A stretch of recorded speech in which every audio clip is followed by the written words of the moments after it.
कौन जीतेगा यूपी, इस सवाल के साथ अब यूपी का चुनाव तीसरे चरण में पहुंच चुका है, जहां फिरोजाबाद जिले में कौन फहराएगा जीत का परचम, इसकी चर्चा खूब है। और उससे भी ज्यादा चर्चा यहां की एक हॉट सीट सिरसागंज की है, जहां इस बार बड़ा उलटफेर हुआ है। नमस्कार, आप देख रहे हैं यूपी तक और आपके साथ मैं हूं सुषमा। अब भाई, वोटिंग के साथ साथ हम आपको हर जिले का हाल बता रहे हैं और हॉट सीट्स के बारे में भी बता रहे हैं। तो चलिए आपको बताते हैं कि भाई सिरसागंज सीट के बारे में क्या कहा जा रहा है, जहां घोर समाजवादी रहे हरिओम यादव इस बार सपा को झटका देकर बीजेपी से चुनाव मैदान में है। उनका मुकाबला होगा समाजवादी प्रत्याशी सर्वेश यादव से। तो समाजवादी पार्टी के गढ़ में क्या हरिओम यादव के जरिए बीजेपी सेंधमारी करने में कामयाब हो पाएगी, ये सवाल सबसे बड़ा है और इसी को लेकर इस सीट की खूब चर्चा हो रही है। तो किसके फेवर में इस बार का चुनाव नजर आ रहा है, उसको जानने के लिए, उसको समझने के लिए हम सबसे पहले नजर डालते हैं यहाँ के जातिगत समीकरणों पर। तो जातिगत समीकरणों को जब हम देखते हैं तो सिरसागंज विधानसभा सीट के अगर आंकड़ों को देखें तो यहाँ पर यादव वोट सबसे ज्यादा 90,000 के लगभग बताए जाते हैं।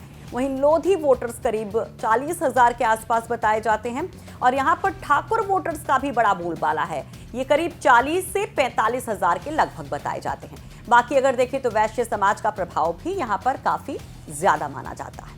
आंकड़ों का अपना गणित होता है, ये सभी जानते हैं, लेकिन चुनाव में लोकल ही वोकल है। मतलब कि जो लोकल माहौल को देख रहा है, समझ रहा है, उसको सुनना बहुत जरूरी हो जाता है। तो इसके लिए हमारे सहयोगी सुधीर शर्मा ने एक वरिष्ठ पत्रकार विनय चतुर्वेदी से बात की, जो बताते हैं कि मुकाबला काफी रोचक है और इसमें पेच फंसा दिया है बसपा उम्मीदवार ने। सिरसागंज की सीट सबसे हॉट सीट है, क्योंकि वहाँ मुलायम सिंह के समधी, जो अभी तक पिछले 3 बार से विधायक रहे समाजवादी पार्टी से, अब भाजपा का दामन थामकर समाजवादी पार्टी के ही खिलाफ खड़े हैं और उन्होंने सबसे हॉट सीट सिरसागंज की को बना दिया है। इस हॉट सीट पर मुकाबला कड़ा है, लेकिन जहां तक संभावना है जो समीकरणों की दिखती हैं, उसमें नया एक आयाम तब जुड़ने को मिला जब बहुजन समाज पार्टी से ठाकुर राघवेंद्र सिंह पूर्व चेयरमैन टिकट के दावेदार थे, लेकिन अंतिम चरण में,